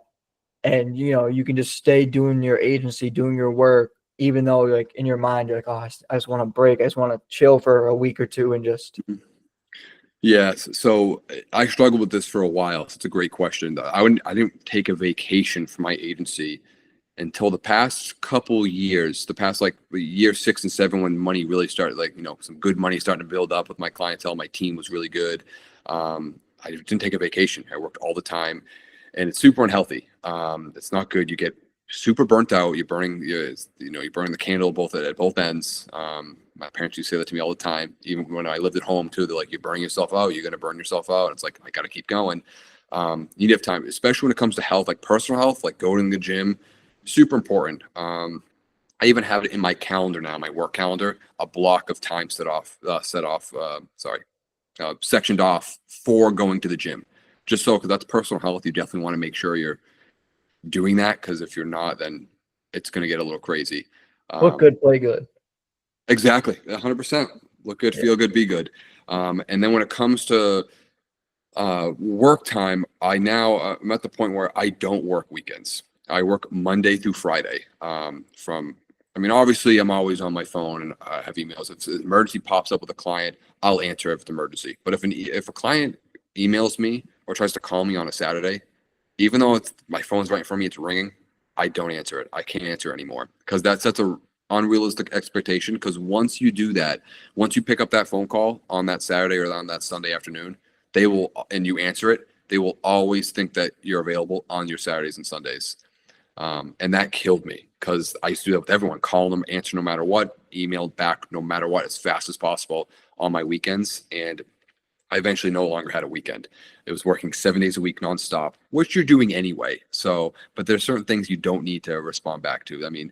We're in the marketing industry. We're not in like a life-saving. We're not like a firefighter or a policeman where we need to be somewhere right away. They can relax like another 24 more hours until Monday. And then once you start getting that in your mindset, it makes it a little easier. In the beginning, not so much. Definitely work 7 days a week. I did the same thing. But once you build up your clientele a little bit more, have your weekends, have a couple days to just unwind and not look at your emails. Yeah. I definitely think it's easier to get burnt out too, like in my part, because I've been working a year and like I'm making money, but it's not, every single month making consistent money. And there's definitely times where I'm like, oh dude, like, does this actually work? And I go back on my Stripe sometimes and I look at like the invoices and the payments I had and be like, all right, I've actually made money doing this online. So clearly it does work. So I just got to keep going. Yep. But there's definitely moments where I'm like, all right, like I'm a big lacrosse player. I'm like, I should just, Awesome. give up, go back to just grinding lacrosse full time. There's definitely those moments where it's like brutal, where it's like, oh, some days you wake up and I go cold call. I'm just like, oh, gotta I do the call same again. thing. Oh yeah, it's all the time. That won't ever change though. Don't expect that to change. Like there are times where like I'll wake up too and it's like I'm so tired. It was a long week. We had maybe like a lot of clientele stuff going on. I'm gonna involve a lot more. I'm running around, going to meetings, and it's like you think to yourself like, what am I doing? Like, is this really worth it? Like, could I just like should I go get, like, you know what I mean? Everyone does it throughout every stage, no matter where they are with no matter how successful you are too, because I know people that I've spoken to that make way more than me, like like tens of millions a year, and they have the same conversation with themselves. Is this what I should be doing? Should I sell this business? Should I do something else? And it's like you always get that. But that's just part of it. That's just like the mindset that we have. It's going to be different than everyone else. And you'll know that growing up a little bit too. Not everyone's going to see eye to eye with what you're doing. They're not going to understand it either. Girlfriends, whatever it may be. It's always going to be the people are going to think they understand it, but they really don't, because they're not in it every day. And that's okay. That's all part of it. It's all natural. There's definitely times you feel like alone with it, but that's okay. You got to kind of push through it, because the people that push through are the ones that end up making money and are successful. And the ones that don't are the ones that don't have a business. Yeah, I definitely see that through sports too. And I think sports is I think a lot of like successful people played sports in their life, because I think sports are like the best way. Because especially like, I put on a club team, and the top club team for us, the top team is like number 1 in the country, number 2 in the country every year. Like they're really good. And Nice. so, to get on there, you have to work hard at the sport outside of practice, outside of games, outside of, team things. You have to work on yourself. So I definitely saw that with lacrosse of me, like, all right, I want to try to make that team. I want to try to do that. So all right, let me work. And I actually did eventually end up to be able to play a tournament on that team. I'm Awesome. not there now, sadly, but I actually did get up there eventually. So Awesome. I definitely What saw the team? hard work there. Massachusetts. Yep, I know them. Yeah. I So played lacrosse when I was younger too. I love lacrosse, so it's an awesome yeah, sport. it is. I love it too. It's a great sport too. It has all different sports combined. It's like Yep. great. Yeah. But that's what I saw there is just like the hard work of all right, you want it, like go get it. Don't like just sit around. It's not gonna come easy to you. It's not gonna come just show up one day. And as much as Exactly. I would wake up and wish like my business would just be like, oh, it's like already a $10 million business. Hmm. As much as everyone would like that, it's not the reality because I know, if that was real, I know you would wake up and have like $100 million business, and I would wake up and I would have $100 million business, and we would all be sipping margaritas on some island far away and with a Exactly. yacht. Yeah, So this is exactly. Yeah, I would say, it's all a milestone too. I mean, once you get like this, I'm sure you heard this too. Like once you get like, you make it $8,000 a month at the 100,000 figure mark. It scales pretty quickly from there. Believe it or not, like that 100 to 200,000 is way easier than 0 to 100,000. And then yeah, same time to a million. I mean, it definitely was a grind, but now looking at it and that projections and everything, that million to the $2 million mark, it's not as hard as that getting that first million. And everyone will say that to you. It's just that grind to get there. That's all it is. Once you get there, it's like it's not really a plateau, but it's a step on. It's the next step on that success staircase that you don't need to backpedal now. You can made it to the next platform. Okay, now it's only going up from here. Unfortunately, though, there's a lot of not just agencies, but a lot of companies are okay with just making that much. That's fine. For me personally, though, I would like to continue to make more money, and I'm sure the same way you want to make some yeah. more money. I'm competitive, so I always want to like whenever I do something, if I do it, I always want to be like the best at it. I always want to get and just like do as best as I possibly can at it. And that happens with all things, whether I'm just playing pickup basketball, if I'm on the court, I want to do work as hard as I possibly can, score as much points as I possibly can, and just be the best at it. And I'm super competitive that way. I do business that way too. Like I call businesses that have marketing agencies just because, like, Yep. off chance that they're upset or the marketing agency is not doing what they promised, and you can just be like, hey, just come to me. Yep. Exactly. And so it's always about shooting. And now another thing, I have a friend who he's not really like part of the agency as much, but he Mhm. does some cold calling with me. He wants to be an entrepreneur and he wants to do it. And we kind of met through school and we kind of just met like in class talking. And so he does cold calling and I'm kind of teaching him. He's a little bit behind me, but I'm kind of teaching him how to cold call, how to like talk to people, how to do that. So he's learning. But he was like, "Oh, why do you have like on the lead sheet on a Google sheet? Why do you have these businesses that they have multiple locations or they already have an agency? Why do you do like they're already big companies? Like, Mhm. well, they're not posting on social media. Maybe the off chance you call them and you're like, hey, like, can I post on your social media? And they're like, yeah. Like, you never know. You could just get a big client out of the blue and do that just by calling them. You never know if Exactly. they need it or not. So, I'm always just shoot your shot, and if you miss, you miss. It is what it is. It's on to the next. Exactly. 100%. Yeah, and my parents too are. I've been trying to scale my agency. I've been looking for different things. I first just wanted to be like, all right, I'm just doing Massachusetts businesses, and then I kind of realized I was like, all right, well, went on this website. That's a multi-million-dollar agency. Went on this website, another multi-million-dollar agency. Went on this website. I was like, all right, there's so many people. I got to do this. So I started going to other states, and my parents were like, well, your thing is you're local. I was like, yeah, well, there's also a ton of other local agencies Hmm. here. There's also this and that. Do you think it's smart for especially kids in my position to go to other states, other places, other things like that to scale? Or do you think you should just stick with that one location? No, I think scaling is great. I mean, we scale once COVID hit and everything was kind of closed here. That's when we scaled and opened up across the country. I would say 90% of our business is Massachusetts based, just because, or New England based, I should say, just because it's my backyard. Yeah. But we have clients in California, Midwest, like Ohio, Indiana, all the way down the East Coast, Texas. Florida as well. So we have clients, a mix of clients everywhere. now that we have Zoom, I mean, there's this one client. They're a nonprofit agency. They're based out of Indiana. They're the only clients I've actually flown out to go meet because they're sweet people that run it, and I really helped them from like ground zero to where it is now. They're actually still a client of mine. But other than that, I haven't flown out to see anyone. No one expects that either. Unless they were a massive client, I wouldn't mind spending the money and getting on a flight and going to see them and take them out to dinner. But you don't need to do that. This is perfectly fine. What we're doing, a Zoom call with someone over there, I mean, they're more than acceptable of getting on the phone and doing something like this. So I say, why not? Yeah. We have technology now to do it. You don't need to leave and you're young too, so it's a little different for you to fly and travel and be able to rent a car or anything yet. Yeah. So yeah, I would say don't worry about that. Just do Zoom stuff or Google Meets. Yeah. And is there any like meeting booking tricks? Because I always see like, I cold call these people. I get them to be like, oh yeah, let's do a meeting, right? And I'm like, all right, what day works? What is good for you? And like, oh, let's do Sunday. It's like, all right, that's like 5 days away. It's like I booked a meeting today, and the guy was like, oh, can you do Sunday at 7? And I was like, yeah. But now kind of in my head, I'm like, all right, he's definitely gonna forget that we have a meeting Sunday at 7. And that happened like to me many times before, where people are like, oh yeah, let's do this.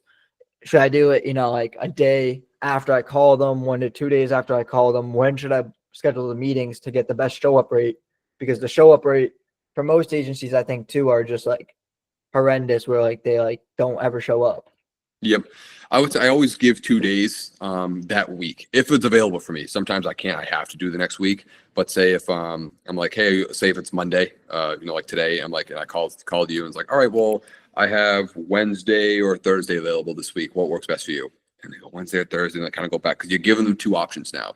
You're not giving them, hey, what works for you? Because they're going to say a month from now, 2 weeks from now, Sunday, Saturday, a day that you don't want to really actually talk to them.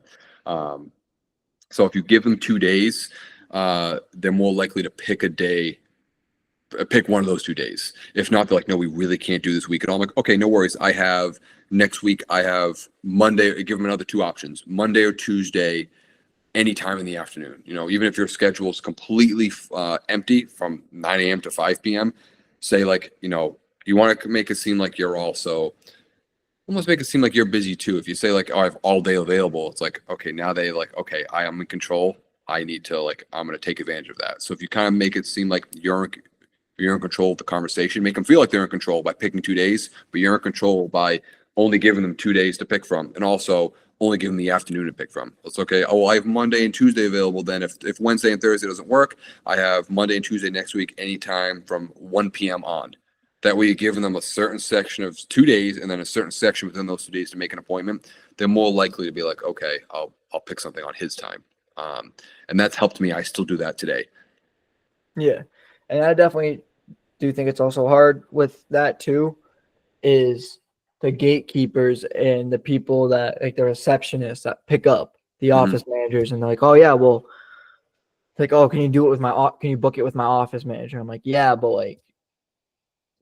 like what day, like what if you're just completely busy that day or something comes up? Like, you're not going to know, like, you don't know she doesn't know what's going on in your personal life. Like, she has your work calendar, but it's like, and like, oh, just do it. And I always find the problem with, even calling the office managers, that they never want to give the business owner phone number. They're like, oh, we'll take a message, but you never get the reply whenever they take a message. No matter how good your offer is, you could be like, oh, I'll do it for free for a year. And they'll be like, you'll never get back.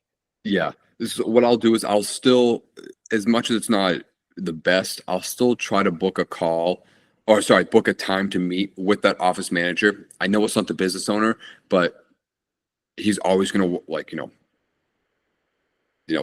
try to bounce around you in a way. So if you can just meet with someone, that's okay. I mean, at least you met with someone, you're there in person, and he may even end up showing up at the office and he's there and he gets to meet you. And usually the office manager, depending on, are you going after like blue collar type companies, like trades companies? Yeah, I do like home service businesses and then some like detailing here and there businesses. Awesome.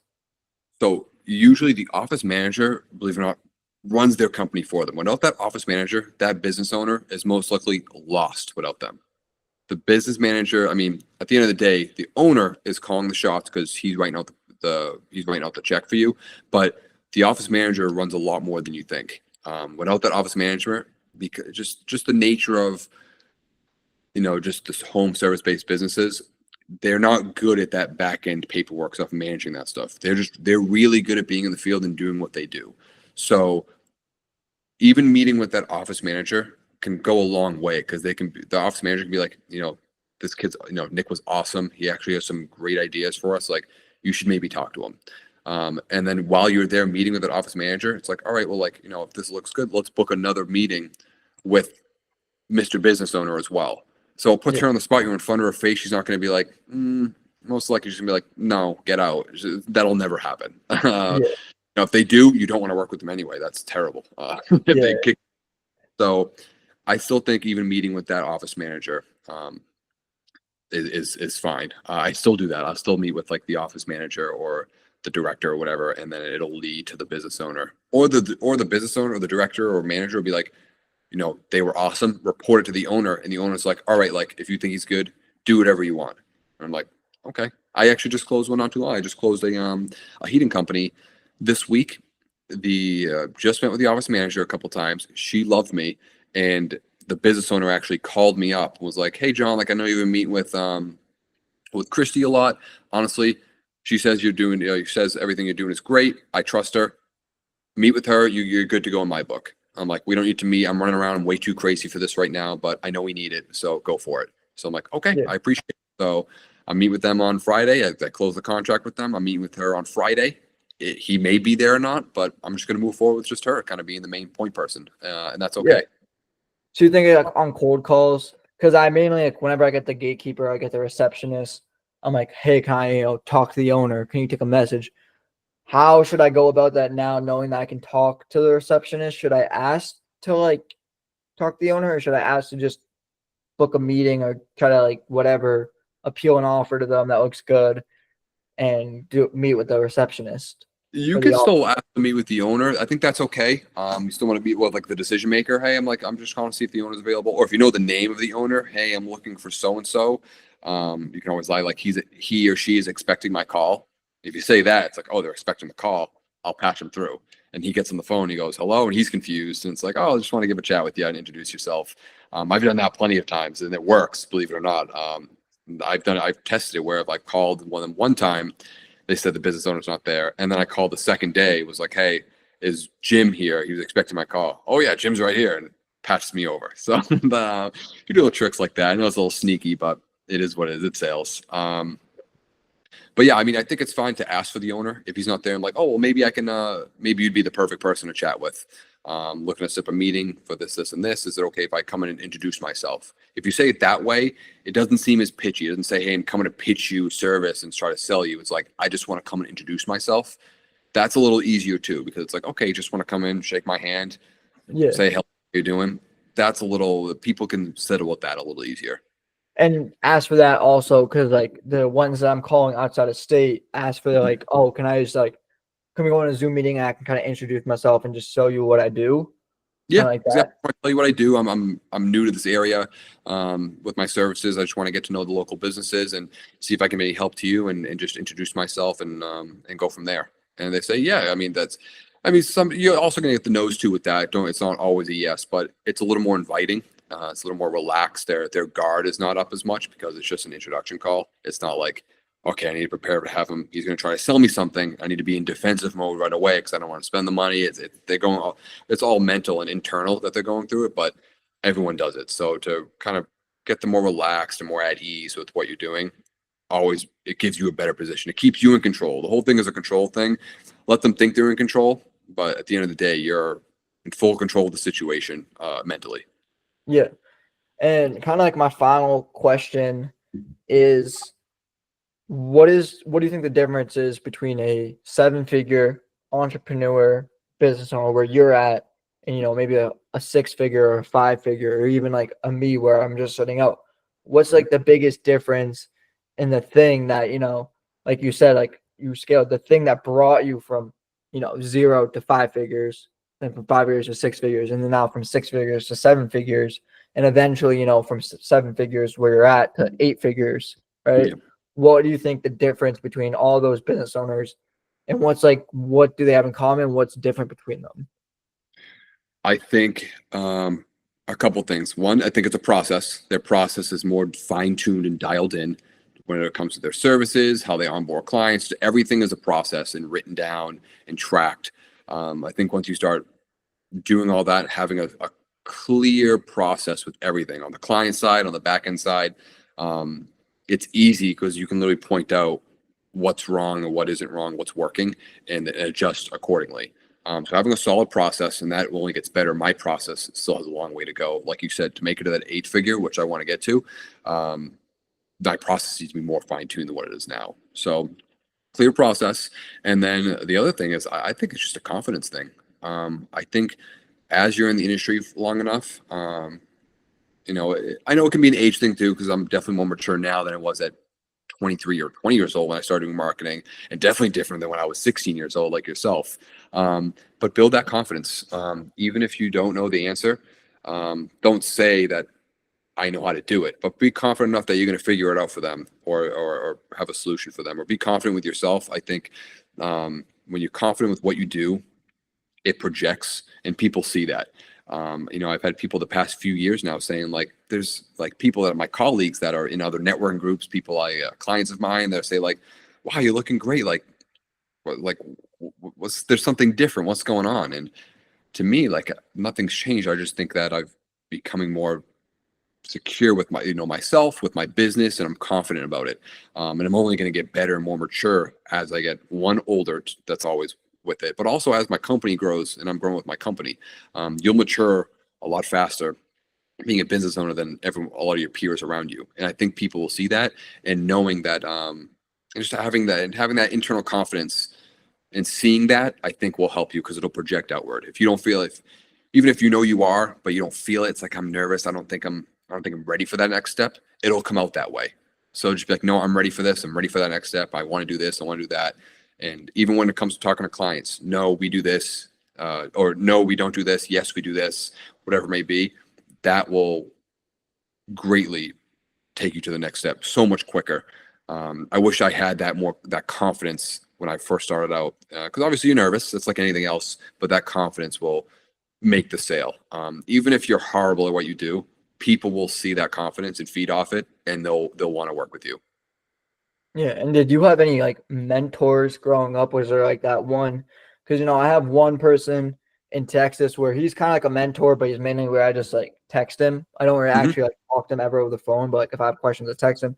And then I'm in one group that I paid for with a kid. He's actually 20. Mm-hmm. He's pretty popular on the internet. His name is Brett Scales, and That's he kind jealous. of Yeah, I think I know what that is. yeah, he's kind of popular on the internet. I'm in his community. It's like any other community, he talks Mm-hmm. about stuff, does stuff. But yeah, I always feel like with them, you do learn, but you're always far apart, especially like from a business. So do you have any like personal business owner or someone that was an entrepreneur that you knew that you're like, hey, like, how do I do this? Or, I'm at this much money and I want to turn it to this much money. What do I do? Or, did you have a person like that in your life that was able to help you and guide you through those moments? Yeah, absolutely. I would say I have a few now. I mean, the first person was, I would say, my dad. My dad was he was a developer, owned his own construction business, or he just retired pretty recently now, but for over 40 years. So early on, a lot of my advice when it comes to the business side, I talked to him about. Now he's my dad, so we butt heads a little bit. It's like any relationship with their parent when I first started out. And his industry is very different. He works more with his hands, with a hammer all day. And granted, he had a team and everything else, but a little different than what I do. So I got some like building block advice from him. But as I got older, I joined all these groups I was mentioning. You end up attaching to yourself to a couple of other business owners that are more successful than you, older than you, and they end up being your mentors, and sometimes your clients as well. It's a mutual thing. I work with this one attorney, customer of mine now for years. He was one of my first mentors, and I just listen to him with his advice. Especially when it comes to legal advice, but anything with building your business. I talked to him. We kind of chatted out. I give him a call. I can shoot down to his office if I wanted to and sit with them, and he'd be like, "Yeah, come on in," and we chat for a little bit. So I think you'll always, your mentors, I think, are going to change. I feel like they're changing now again. I'm probably going to get another one real soon. And yeah, they're always going to change, but I think it's always good to have mentors and listen to them. More than one too, because I'm mentoring you right now on some advice, but it's very different than probably other marketing agency guys that you've probably chatted with. So it's good to have perspectives, not just and people outside the industry too. Uh, it's great to have an internal marketing mentor, but I think having just a successful business owner is someone to look up to. Yeah. So it doesn't really matter if they're necessarily in the industry, like you said. Like even like if I had like a roofer that was doing, $10 million a year, even Right. talking to him, that would be valuable, even though we're in completely different industries. Big time. Yeah, absolutely. I mean, yeah, maybe the clientele is a little different and how he gets business. It may be different, but the process is still there. He still has a great process if he's doing $10 million a year.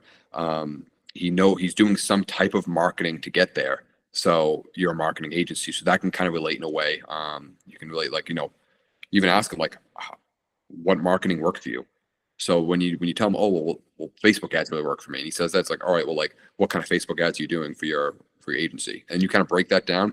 He already gave you now a blueprint for something that you can take for your business. So you always can connect something to your business, even though it's not the exact same industry. Yeah. All right, that makes sense. Yeah, because I've always been looking, like I always talk to a lot of people, right? It's harder for marketing agencies, definitely, Mhm. because most of the time when you call them, someone else picks up. I've reached out to like a ton of them, and I've always got a receptionist that's been like, oh yeah, you can, he has a schedule if you want to book a meeting then, and then half the time they don't actually show up because he actually book meetings on top of your meetings.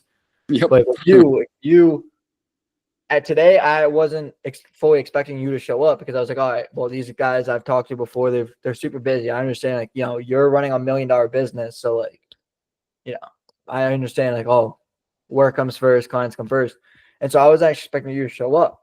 But like when I did, I was like, all right, well, this guy actually, will give me some of the sauce, and I think that's the biggest thing is mentors. That's what I'm doing to learn. That's what I think everyone should do to learn. And that's like, even just talking to employees of agencies. Like when I call them, I'll always just ask the receptionist. I'll be like, oh, how do you like it there? Like what do you guys do to things? Sometimes they won't give it to me because they'll be like skeptical of like, hey, why is this kid trying to learn our things? Why is he trying to learn like what we do? Yep. Sometimes they do and they just like don't care. But Yeah. it's definitely harder to get a mentor than it seems online, and that's a big thing, especially for me being so young. I'm constantly on TikTok, I'm constantly on YouTube, I'm Yep. on Instagram, right? Like I see all these videos. And the hard part too is I see kids in the community that I'm in, my age, same brand as me, same thing as me, same, businesses as me, and they're making, 30, 50K, like, right? And you see that, I'm like, well, like, why are these kids making 50K? Why am I not making 50K? And just because most of the time they've got in the community earlier, they got the mentor, and it's just they Yeah. learn quicker. Be careful though, because I did the same exact thing. I was on YouTube a lot, learning a lot and everything early on. I see these young kids that were my age that were younger than me, 17, 18 years old. I was 23, having like almost $1 million agencies. And it's like, and I really got to, and then after talking to a lot of people like on the internet in the industry, you realize like be careful with what you see online because I know it's still a thing now, but the online course thing, it really started out when like right when I graduated college, the big thing was, oh, do an online course. So these kids would go rent a Lamborghini. It wouldn't be theirs. They would rent it, claim it's theirs, drive it around. You want to drive one of these, sign up for my course, do this. And it was all a scam. They never really had that. They upfronted a few $1,000s for the day to rent a Lamborghini, have this media production, do some Facebook ads for it or Instagram ads, post it up, and you're falling for the trap. They probably have, a few hundred people sign up for their course. They make a ton of money at first, and then it doesn't work and it fails. They're off to the next. Well, yeah, the community I'm in, the marketing, as you probably know, marketing agency, SMMA, like Mhm. that used to be the whole thing. Like if you Oh even yeah, go on YouTube right now and you type in how to start a business, that I guarantee you that's probably the first thing that'll come up. big Right. time. So the community I'm in, the Brez kid, he switched it to freelance brand scaling, which is literally it's just a marketing agency. He just gave a fancy ring to it to make it be like, Yep. oh, some shiny, some shiny new thing. He's driving around in Lamborghinis, Right. Porsches, and he's doing freelance brand scaling. Well, I've never heard of that. That's something new. It's like, and if you actually like do a marketing agency. Like I've been around it for a year, and he's been popular for about a year, I Mhm. would say, like really popular. So when I first saw it, I was like, oh, freelance brand scam. And then he broke it down, and I was already learning how to run an agency, and I was already learning about marketing agencies. And I was like, well, that's just like, it's just SMA that he just called freelance brand scaling. So I was like, oh, Exactly. Yeah. So be careful. And don't get me wrong, there are a few that are great. They're successful. They just yeah, hit it off and they killed it. They had, I wouldn't say it's a luck, but sometimes like you can just a client yeah, can fall into the lap. And it's happened to me before. Like I said, the COVID happened. I was very fortunate enough to grab a bank deal, and that deal was a $10,000+ a month deal. That's what really put me on the map. So it can happen. Don't get me wrong, but be careful. A lot of these kids out there are really faking it to make it, and it can hurt people like me and you, especially early on in the career, and think like, why can't I be there? That's very yeah, unreal. Don't do what you got to do. Even if you got to like $1 million in 3-4 years, that is unbelievable. No one does that anymore. If you listen to our parents' age generation, it took them 20 something years to get there. With us, with technology and everything else, we can get there so much quicker. And I know we want it now. I'm the same way. I'm not much older than you. Like I want yeah, things now. I grew up as the technology, cell phones were just starting to become a thing when I was going through school. So I'm involved in that industry or that era. But yeah, I mean, in the grand scheme of things, it's not very long, like 7 to 8 years now. Technically, the 6 to 7, almost my 7-year mark is when I hit that 7-figure agency. That's really not a long time. I look back now, it's like that went by so quick.